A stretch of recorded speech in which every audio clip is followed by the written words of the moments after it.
ሰላም ውድ ተመልካቾቻችን ከናሁ ቴሌቪዥን ዘወትር በዚህ ሰዓት ወደ እናንተ የሚደርሰው የሀገር ቤትና የባህር ማዶ ዕለታዊ ስፖርታዊ መረጃችን ከአሁን ሰዓት ጀምሮ ወደ እናንተ ይደርሳል። ዛሬም እንደተለመደው ዕለተ አርብ መጋቢት 12 2017 ዓ.ም የተለያዩ የሀገር ቤትና የባህር ማዶ ስፖርታዊ መረጃዎችን ይዘናል።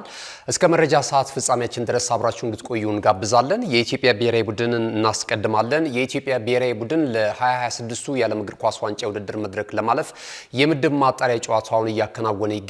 የምድብ 5ኛ እና 6ኛ ጨዋታውን ዛሬ ከእኩለ ሌሊት 6 ሰዓት ጀምሮ የሚያከናውን ይሆናል። ዛሬ በተለይ በሞሮኮ በሚከናወነው የኢትዮጵያ ብሔራዊ ቡድን ከግብጽ ጋር የሚያደርጉት ጨዋታ ትልቅ ትኩረትን አግኝቷል። እንግዲህ የኢትዮጵያ ብሔራዊ ቡድን የተለያዩ ትችቶችን እያስተናገደ ነው የሚገኘው አሁን ከሚገኝበት ወቅታዊ አቋም አንጻር ማለት ነው። የስፖርት ቤተሰቡን ለሁለት የከፈለ የተለያዩ ሀሳቦች እየተሰነዘሩበት ይገኛሉ። ዛሬ ደግሞ ተጋጣሚው የግብጽ ብሔራዊ ቡድን በአፍሪካና በዓለም የእግር ኳስ ታሪክ ውስጥ ትልቅ ስምና ክብር ያላቸውን ታላላቅ ተጫዋቾችን የያዘ ስብስብ ነው። ከዚህ አንጻር እንግዲህ የኢትዮጵያ ብሔራዊ ቡድን በዛሬው ጨዋታ ላይ ይህንን ጨዋታ አሸንፎ ወይም ነጥብ ተጋርቶ ለመምጣት ከፍተኛ ዝግጅት ማድረጋቸውን እንግዲህ የኢትዮጵያ ብሔራዊ ቡድን ዋና አሰልጣኝ መሳይ ተፈሪና የኢትዮጵያ ብሔራዊ ቡድን አምበል አስቻለው ታመነ እዚህ አገር ቤት በነበራቸው ጋዜጣዊ መግለጫ ላይ መናገራቸውን ተከትሎ ነው እንግዲህ አንዳንድ ሀሳቦች እየተገለጹ የሚገኙት ማለት ነው። ለሁሉም ግን የኢትዮጵያ ብሔራዊ ቡድን ዛሬ እኩለ ሌሊት 6 ሰዓት ላይ በሚያደርገው ጨዋታ እንግዲህ መልካም እድል እንመኛለን።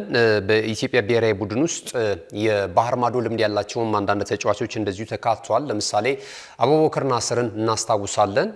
ከግብጽ ብሔራዊ ቡድን ጋር በአፍሪካ ዋንጫው ማጣሪያ በነበረን ጨዋታ ላይ ትልቅ ሚና ሲወጣ የነበረ ተጫዋች ነው። ሽመልስ በቀለም በተመሳሳይ እንደዚሁ ዳዋው ቴሳ ያ ስብስብ እንግዲህ የምናስታውሰው ነው። በአሰልጣኙ ውበቱ አባተ እየተመራ 2-2 በሆነ ውጤት ማላዊ ላይ በተደረገ ጨዋታ የኢትዮጵያ ብሔራዊ ቡድን ማሸነፉን እናስታውሳለን። በእርግጥ በዛ የውድድር መድረክ ላይ ሳንሳተፍ መቅረታችን እንደዚሁ የሚታወስ ነው። ጊኒና እንደዚሁ የግብጽ ብሔራዊ ቡድን ነበር ወደ አፍሪካ ዋንጫ የውድድር መድረክ ማለፍ የቻሉት አንደኛና ሁለተኛ በመውጣት ማለት ነውና አሁንም በዓለም ዋንጫው እንግዲህ አንድ ላይ ተደልድለው በምድብ አንድ ጨዋታቸውን እያከናወኑ ይገኛሉ።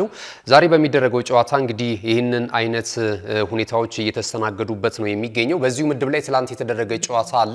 ጊኒ ቢሳዋ ከሴራሊዮን ጋር ያደረጉት ጨዋታ በሴራሊዮን 3-1 አሸናፊነት ተጠናቋል። ጊኒ ቢሳው ግብጽን በመከተል ትላንት ምሽት ጨዋታውን እስከማድረጉ ድረስ ሰዓት እንግዲህ በ6 ነጥብ ሁለተኛ ደረጃ ላይ ተቀምጦ ነበረ። ትላንትና ግን ሴራሊዮን ጨዋታውን ማሸነፍ ተከትሎ እንግዲህ ነጥቡን ወደ 8 ከፍ በማድረግ ሁለተኛ ደረጃ ላይ የተቀመጠበትን ውጤት ማስመዝገብ ችሏል ማለት ነውና ይሄ ምድብ እንግዲህ በዛሬ በተለይ እኩለ ሌሊት 6 ሰዓት ላይ በሚደረገው የኢትዮጵያና የግብጽ ብሔራዊ ቡድን ጨዋታ ይጠበቃል። የኢትዮጵያ ብሔራዊ ቡድን ይህን ጨዋታ በሜዳውና በደጋፊዎቹ ፊት በሀገር ቤት ማከናወን ነበረበት። ባለሜዳ ነው በዚህ ጨዋታ ላይ። ነገር ግን ያው እንደሚታወቀው ያለፉትን አመታቶች በኢትዮጵያ ውስጥ የካፍንና የፊፋን ስታንዳርድ የሚያሟሉ ስቴዲየሞች ባለመኖራቸው እንግዲህ በባህር ማዶ እየተሰደደ ነው ጨዋታውን እያከናወነ የሚገኘው ማለት ነው። ይህ ደግሞ ለብሔራዊ ቡድኑ ውጤት ቀጥተኛ ተጽዕኖ እንደሚያሳድር ግልጽ ነው። እንግዲህ በቀጣይ እንመለከታለን። አንዳንድ ለማለቅ ከጫፍ የደረሱ ኢንተርናሽናል ስቴዲየሞችን እየተመለከትን እንገኛለን። የባህር ዳሩ ስቴዲየም ወደ 13% ይቀረዋል ተብሏል። እንግዲህ ፊኒሺንግ ላይ ነው አብዛኞቹን ስራዎቹን እየጨረሰ እያከናወነ እንደሚገኝ ተገልጿል። ከዛ ባለፈ የአቃቂም እንደዚሁ ስቴዲየም ከጥቂት ቀናቶች በኋላ እንደዚሁ ወደ አገልግሎት ይመጣል ተብሎ ይጠበቃል። የአዲስ አበባ ስቴዲየም የተርፉን ወይም ደግሞ የሳር ተከላ ለማድረግ እንደዚሁ ጨረታ ስለማውጣቱም የሚታወቅ ነው። በእርግጥ የአዳይ አበባ ስቴዲየምን የመሳሰሉ ደግሞ ትልልቅ የሜጋ ፕሮጀክቶች እንደዚሁ ብዙ ነገሮች ከግብ ሳይደርስ የቀረበትን አጋጣሚ ማስተዋወስ እንችላለን እና ቀጣይ የኢትዮጵያ ብሔራዊ ቡድን በሀገሩ እንዲጫወት እንመኛለን። ዛሬ እኩለ ሌሊት 6 ሰዓት ላይ በሚያደርገው ጨዋታ ደግሞ መልካም እድል እንመኛለን። ወደ ተከታዩ መረጃችን የምናልፍ ይሆናል። ክቡራትና ክቡራን ተመልካቾቻችን ከናሁ ቴሌቪዥን መረጃዎቻችን እንደቀጠሉ ናቸው። ሌላኛው የሀገር ቤት ስፖርታዊ መረጃችን የሚሆነው ደግሞ የ2017 ዓ.ም የውድድር ዘመን የኢትዮጵያ ወንዶች ቮሊቦል ፕሪሚየር ሊግ የሁለተኛ ዙር የጨዋታ መርሃ ግብር በወላይታ ሶዶ ከተማ እየተከናወነ እየተከናወነ ይገኛል። በዚህ ውድድር መድረክ ላይ እንግዲህ ጨዋታቸውን እያደረጉ ይገኛሉ። የሁለተኛው ዙር የአንደኛ ሳምንት ጨዋታዎች ተከናውነው ተጠናቋል። ትላንት የተደረጉ ጨዋታዎች አሉ። እንደዚሁ ባህር ዳር ከተማ ከወላይታ ዲቻ ጋር ያደረጉት ጨዋታ በወላይታ ዲቻ 3-0 አሸናፊነት እንደዚሁ ፍጻሜውን አግኝቷል።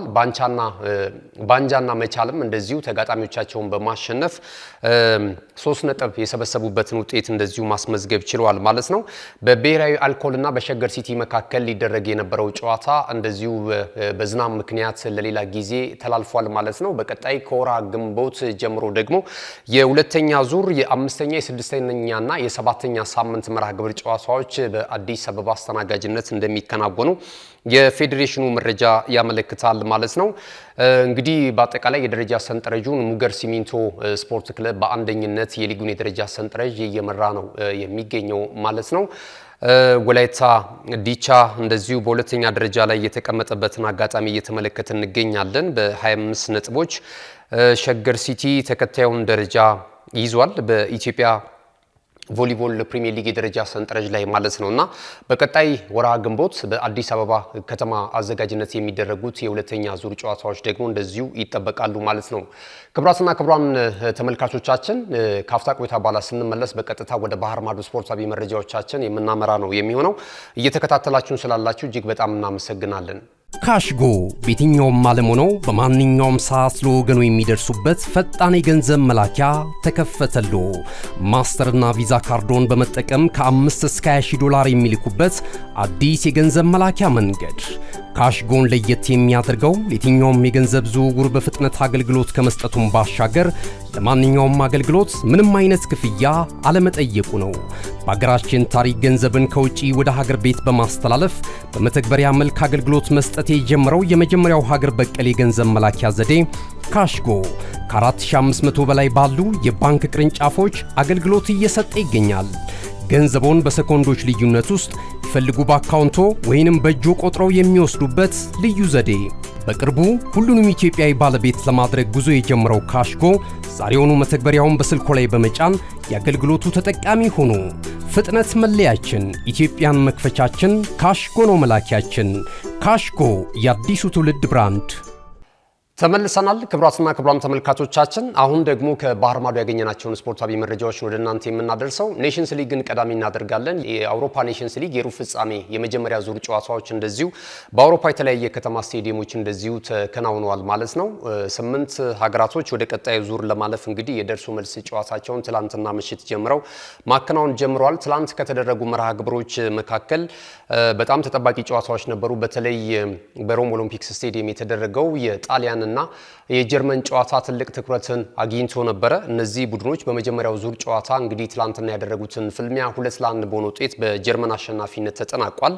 አስቀድሞ እንግዲህ የጣሊያን ብሔራዊ ቡድን 9ኛው ደቂቃ ላይ ጎል አስቆጥሮ ቀዳሚ ሆኖ ነበረ። ከመመራት ተነስቶ ደግሞ የጀርመን ብሔራዊ ቡድን 2-1 በሆነ ውጤት ጨዋታውን ማሸነፍ ችሏል። ቀጣይ የመልስ ጨዋታ አላቸው። በተለይ በሀገረ ጀርመን የሚደረገው ሁለተኛው የመልስ ጨዋታ ትልቅ ትኩረትን አግኝቷል። የጣሊያን ብሔራዊ ቡድን ከረጅም ጊዜ በኋላ እንግዲህ ሽንፈት አስተናግዷል ማለት ነው። በሜዳው ያደረገውን ጨዋታ እንግዲህ በቀጣይ የሚሆነውን ጨዋታ እንመለከታለን። ሌሎችም ጨዋታዎች እንደዚሁ ተደርገዋል። ምሽት ላይ ዴንማርክ ፖርቹጋልን በሜዳው አስተናግዳ ነበረ። 1-0 በሆነ ውጤት እንደዚሁ ማሸነፍ ችሏል።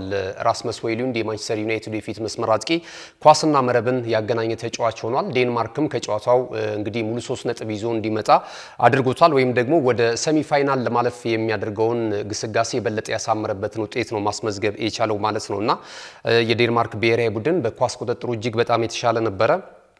ነገር ግን የፖርቹጋል ብሔራዊ ቡድንም ክርስቲያኖ ሮናልዶን ጨምሮ የተለያዩ የግብ ማግባት አጋጣሚዎችን ፈጥረው ነበር በጨዋታው እንቅስቃሴ ላይ። ነገር ግን ኳስና መረብን ማገናኘት የቻለ የፖርቹጋል ብሔራዊ ቡድን የፊት መስመር ተጫዋች አልተመለከትንም። በትላንቱ እንቅስቃሴ ላይ ዴንማርኮች ያስቆጠሩትን ጎል አስጠብቀው እንግዲህ 90ውን ደቂቃ አጠናቀውታል ማለት ነው። የመልሱ ጨዋታ ላይ ግን ሊዝበን ላይ የሚደረገው እንቅስቃሴ ይጠበቃል። የፖርቹጋል ብሔራዊ ቡድን እንግዲህ የዚህን መድረክ የዋንጫ ክብርም ወደ ቀጣዩም ዙር የማለፍ ከፍተኛ ከፍተኛ እድል አግኝቷል። ምድቡን በአንደኝነት ማጠናቀቁን እናስታውሳለን። የዴንማርክ ደግሞ ሁለተኛ ደረጃን ነበር በኔሽንስ ሊጉ የደረጃ ሰንጠረዥ ላይ እንግዲህ መያዝ የቻለችው ማለት ነውና ከዚህ አንጻር ለፖርቹጋል ብሔራዊ ቡድን ትልቅ ግምት ተሰጥቶት ነበረ። ጨዋታው ግን በእንዲህ ያለ መልኩ ተጠናቋል ማለት ነው።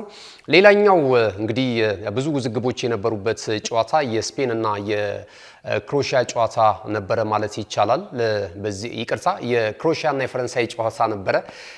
እንግዲህ በዚህ እንቅስቃሴ ላይ የተለያዩ ውዝግቦችን ተመልክተናል። የሪያል ማድሪድ ሁለቱ ተጫዋቾች ሉካ ሞድሪጅን እና ክሊያን ምባፔ ግጭት ውስጥ የገቡበትን አጋጣሚ ተመልክተናል። ሁለቱም እንግዲህ በአንድ ክለብ ውስጥ ይጫወታሉ። እንደምናውቀው ሉካ ሞድሪጅ ያለፉትን በርከት ያሉ ዓመታቶች ከእንግሊዙ ክለብ ቶተንሃም ሆትስፐርስ ከለቀቀ በኋላ ሪያል ማድሪድ ነው የደረሰው። አሁን 39ኛ ዓመቱ ላይ ይገኛል። አንጋፋ ከሚባሉ የሪያል ማድሪድ ኮከቦች መካከል አንደኛው ነው። ባለፉት ጊዜያቶች እንግዲህ ከሪያል ማድሪድ ቆይታው ጋር በተያያዘም ሀሳብ ሲሰነዝር ነበር ይህ ተጫዋች። በቀጣይም 2 ዓመታት ቢያንስ ለሎስ ብላንኮቹ ግልጋሎት እየሰጠ በሪያል ማድሪድ ቤት መቆየት ፍላጎት እንዳለው እንደዚሁ ሲገልጽ እንደነበረ እናስታውሳለንና የሀገራት ባንዲራቸውን ወክለው እንግዲህ በተቃራኒ ባደረጉት ጨዋታ ከክሊያን ምባፔ ጋር ሉካ ሞድሪች ሲጮህበት ተስተውሏል በጨዋታው እንቅስቃሴ ላይ ማለት ነው። ይህ ደግሞ የእግር ኳሱ አፍቃሪያንን ቀልብ የሳበ ነበርና እንግዲህ እዚህ ፎቶ ላይ እንደምንመለከተው በጣም የሚገርም ነበር የሁለቱ ቡድኖች እንቅስቃሴ። ለአንድ ክለብ ለአንድ ዓላማ ይጫወታሉ። ነገር ግን ደግሞ ሀገር ሲሆን ደግሞ የተለያየ ዓላማና ለየሀገራቸው ሰንደቅ ዓላማ ክብር ነው እየተዋደቁ የተመለከትናቸው ማለት ነውና እነዚህን ጉዳዮች ተመልክተናል። በጨዋታው እንቅስቃሴ እንግዲህ የክሮኤሺያ ብሔራዊ ቡድን 2-0 በሆነ ውጤት ማሸነፍ ችሏል። ወደ ሰሚ ፋይናሉ ለማለፍም የሚያደርገውን እንቅስቃሴ የበለጠ እድል ያሰፋበትን ውጤት ነው ማስመዝገብ የቻለው ማለት ነው። ኢቫን በርሲች እጅግ በጣም አንጋፋ ከሚባሉ ተጫዋቾች መካከል አንደኛው ነው። ለፒኤስቪ እየተጫወተ ይገኛል። እግር ኳስ ክለቡ ያ ነው። በብሔራዊ ቡድኑም ያለውን ግስጋሴ እየተመለከትን እንገኛለን ማለት ነው። እነዚህ ሁለት ቡድኖች እንግዲህ የ2018 የፍጻሜ የዓለም ዋንጫ ተፋላሚ እንደነበሩ እናስታውሳለን። ብዙ ትውስታዎች አሉን። ነገር ግን የክሮኤሺያ ብሔራዊ ቡድን ያለፉትን ጊዜያቶች ጥሩ ጉዞን እያደረገ የሚገኘውና ትላንት የፈረንሳይ ብሔራዊ ቡድን በሰፊ የጎል ልዩነት ጨዋታውን ሊያሸንፍ እንደሚችል ተገምቶ ነበረ። ነገር ግን ይህ ያልተሳካለትም። ከሀገር ውጭ የተደረገ ጨዋታ ነው በክሮኤሺያ ብሔራዊ ቡድን ሜዳ ማለት ነውና ጨዋታው እንግዲህ 2-0 በሆነ ውጤት ተጠናቋል ማለት ነው። ትላንት የነበረው እንቅስቃሴ ይህንን ይመስላል። ሌላኛው እንግዲህ በኔዘርላንድ እና በስፔን ብሔራዊ ቡድን መካከል የተደረገው ሌላኛው የሩብ ፍጻሜም ጨዋታ 2-0 በሆነ ውጤት ተጠናቋል። በጣም አስገራሚ እንቅስቃሴ የታየበት ነው። አስቀድሞ ጎል ማስቆጠር የቻለው የኔዘርላንድ ብሔራዊ ቡድን ነው 9ኛው ደቂቃ ላይ። ከዛ በኋላ ግን እንግዲህ ጎሎችን አስቆጥረው እንደዚሁ 2 ጊዜ መምራት ችለው ነበር። ኮዲ ጋክፖን የመሳሰሉ ተጫዋቾች በዚህ እንቅስቃሴ ላይ ጎል ማስቆጠር ችሏል ማለት ነውና ፔድሪም እንደዚሁ ጥሩ እንቅስቃሴ ያደረገበትን ሁኔታ ተመልክተናል። አርሰናል ሊላማ ያደረገው ተጫዋች ኒኮ ዊሊያምስም እንደዚሁ ጎል አስቆጥሯል። ትላንት በነበረው ጨዋታ ላይ ሚካኤል ሜሪኖንም እንደዚሁ ተመልክተናል። በብሔራዊ ቡድኑ እንቅስቃሴ ላይ ጥሩ ጨዋታ ጥሩ እንቅስቃሴ ማድረግ ችሏል። ጨዋታው 2-0 በሆነ ውጤት ተጠናቋል ማለት ነውና በቀጣይ እንግዲህ በስፔን የሚደረገውም ጨዋታ እንዲጠበቅ አድርጎታል ማለት ነው። ትላንት የኔዘርላንድ ብሔራዊ ቡድን ይህን እድል ሳይጠቀምበት ቀርቷል። በሜዳው ያደረገውን ጨዋታ ምናልባት አሸንፎ ከሀገር ውጭ የሚደረገውን ጨዋታ የበለጠ እድሉን አስፍቶ ቢጓዝ የተሻለ ሊሆንለት እንደሚችል ተገምቶ ነበረ። እንግዲህ 2-0 በሆነ ውጤት ተጠናቋል ማለት ነው። ሌሎች አጫጭር ስፖርታዊ መረጃዎችን ደግሞ በቀጣይነት እንመለከታለን። አብራችሁኑ ነው። በመጨረሻም እስቲ አጫጭር ስፖርታዊ መረጃዎችን እንመልከት። እንግዲህ የአውሮፓ ታላላቅ ሊግ ጨዋታዎች በዚህ ሳምንት የሉም። የሀገራት ጨዋታዎች ናቸው እየተከናወኑ የሚገኙት የኢትዮጵያ ብሔራዊ ቡድንን ጨምሮ ሌሎች የአፍሪካ ሀገራት እንዲሁም ደግሞ የአውሮፓ የላቲን አሜሪካ ሀገራት የኔሽንስ ሊግ የዓለም እግር ኳስ ዋንጫ ውድድር ማድረግ ማጣሪያ ጨዋታቸውን እያከናወኑ ነው የሚገኙት። ነገር ግን በሊግ ደግሞ ክለቦች የተለያዩ ተጫዋቾችን ከተለያዩ ስሞች ጋር እየተያያዙ ነው የሚገኙት። በቀጣይ ዓመት የውድድር ዘመን እንግዲህ ቡድናቸውን ግንባታ ለማድረግ የተለያዩ ተጫዋቾችን ለማምጣት እንደዚሁ ስማቸው እየተያያዘ ይገኛል። በክረምቱ የዝውውር መስኮት ላይ ግን በርከት ያሉ ተጫዋቾች ወደ ተለያዩ ክለቦች ሊያመሩ እንደሚችሉ አመላካች መረጃዎች እየወጡ ነው የሚገኙት ማለት ነው። የማንቸስተር ዩናይትድ የፊት መስመር አጥቂ ራስመስ ሆይሉንድ ትላንት ለዴንማርክ ብሔራዊ ቡድን ጎል አስቆጥሯል። ፖርቹጋልን ሀገሪቱ ስታሸንፍ አንደኛውንና ብቸኛውን ግብ ከመረብ ማሳረፍ የቻለው ይህ ተጫዋች ነው። በእርግጥ በማንቸስተር ዩናይትድ ቤት ዘንድሮ ጥሩ ጉዞን እያደረገ ነው ለማለት አይቻልም። ከመጣ ጀምሮ ትልቅ ተስፋ የተጣለበት ወጣት ተጫዋች ነው። 22 ዓመቱ ላይ ይገኛልና ያለው የእግር ኳስ ክሎት በቀድሞ ክለቡ የሚታወቅ ነው። ወደ ዩናይትድ ከመጣ በኋላ ግን የአሰልጣኝ መለዋወጥና ማንቸስተር ዩናይትድ ራሱ ሪፎርም ላይ መሆኑን ተከትሎ ተጫዋቹ ክሎቱን ለማውጣትም ሲቸገር ተመልክተናል። ተቀይሮ በገባባቸው አጋጣሚዎች ራሱ ጎል ሲያስቆጥር አልተመለከትንም። አንዳንድ ጊዜ እንግዲህ ለማመን የሚከብዱ ኳሶችንም ሲያመክን እንደዚሁ የተመለከትንበትን አጋጣሚ ማስተዋወስ እንችላለን። በእርግጥ የተወሰኑ ጉዳቶች ገጥመውት እንደነበረም ባለፈው ጊዜ እናስታውሳለን። ነገር ግን የእግር ኳስ ክሎት ችግር እንደሌለበት ደግሞ በተለያዩ አጋጣሚዎችም እንደዚሁ አሳይቶናል ራስመስ ሆይሉንድ እና በቀጣይ እንግዲህ ከማንቸስተር ዩናይትድ ጋር ከሚለያዩ ተጫዋቾች መካከል አንደኛው ነው ተብሎ እየተገመተ ይገኛል። የዚህን ተጫዋች ፊርማና ግልጋሎት ለማግኘት ደግሞ የጣሊያን ክለቦች አሁንም አሰብስፈው እየጠበቁ ይገኛሉ። በተለይ ዩቬንቱስ ይህን ተጫዋች ለማግኘት ከፍተኛ ጥረት እያደረገ ይገኛል። የቡድኑ አሰልጣኝ ዲያጎ ሞታ የዚህ ተጫዋች አድናቂ እንደሆነ በተደጋጋሚ እየገለጸ ነው የሚገኘው። የቀድሞ የቦሎኛ አሁን ደግሞ ዩቬንቱስን እየመራ የሚገኘው ቲያጎ ሞታ በቀጣይ እንግዲህ የዚህን ተጫዋች ፊርማ ለማግኘት የቡድኑን የበላይ አመራሮችን እንደዚሁ እየተማጸነ እንደሚገኝ እየተገለጸ ይገኛል። ሌላኛው የጣሊያኑ የሴሪያው ተሳታፊ ክለብም እንደዚሁ ናፖሊም ተጫዋቹን ለማስፈረም ከፍተኛ ጥረት በማድረግ ላይ ነው የሚገኘው። ከወዲሁ ወደ ማንቸስተር የግዢ እቅድ ወይም ፕሮጀክታቸውን ነድፈው በመንቀሳቀስ ላይ እንደሚገኙ እየተገለጸ ይገኛል። በተመሳሳይ ልክ እንደ ቲያጎ ሞታ ሁሉ አሰልጣኝ አንቶኒዮም ኮንቴ ወደ ናፖሊ ተጫዋች እንዲመጣላቸው ከፍተኛ ፍላጎት አላቸው እየተባለ ይገኛል። የዩናይትድ ደንበኛ ሆኗል ማለት ይቻላል። ናፖሊ ባሳለፍነው ጊዜ እንደምናስታውሰው ስኮት ማክቶሚኔን ወስዶ በሚገባ እየተጠቀመበት ይገኛል። አሁን በሴሪያው ከኢንተር ሚላን ጋር የደረጃ ሰንጠረዡ ሁለተኛ ደረጃ ላይ ሆኖ ለሊጉ የዋንጫ ክብር እየተፎካከረ የሚገኘው ናፖሊ እንግዲህ በቀጣይ የዩናይትድ ሌላኛውን ራስመስ ሆይሉንድን ለማስፈረም ከፍተኛ ጥረት በማድረግ ላይ እንደሚገኝ እየተገለጸ ይገኛል። በዘንድሮ ዓመት 24 የሊግ ጨዋታዎችን አድርጓል። 3 ግቦችን ብቻ ነው ከመረብ ማሳረፍ የቻለው ራስመስ ሆይሉንድ ማለት ነውና እንግዲህ እሱም ወደ ነበረበት ወደ ጣሊያን ሴሪያ ለማምራት እንግዲህ ጥረት እንደሚያደርግ ፍላጎት እንዳለው እየተገለጸ ነው የሚገኘው። ሌላኛው ከዝውውር ጋር በተያያዘ እንደዚሁ አርሰናልና ቼልሲን ሁለቱን የለንደን ክለቦች በከፍተኛ እያፋለመ የሚገኘው እንደዚሁ የናይጄሪያ ኢንተርናሽናል ቪክቶር ኦሴሚኔ ነው። ይህ ንብረትነቱ እንግዲህ የናፖሊ እግር ኳስ ክለብ እንደሆነ ይታወቃል።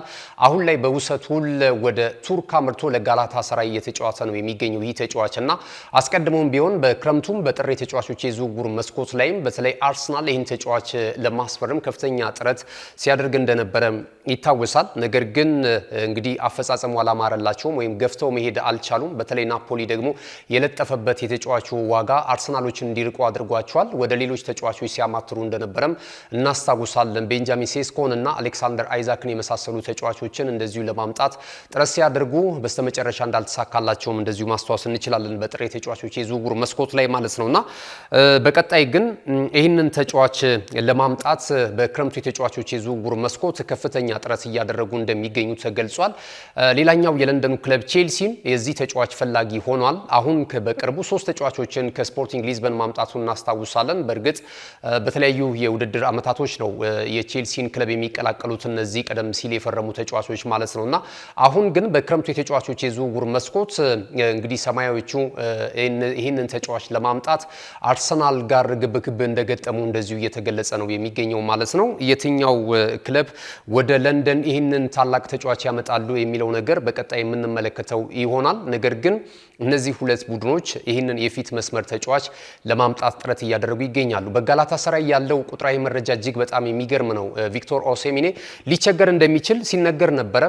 ምናልባት በቱርክ ሊግ ማለት ነውና ነገር ግን ካደረጋቸው 22 ጨዋታዎች 20 ግቦችን ከመረብ ማሳረፍ ችሏል።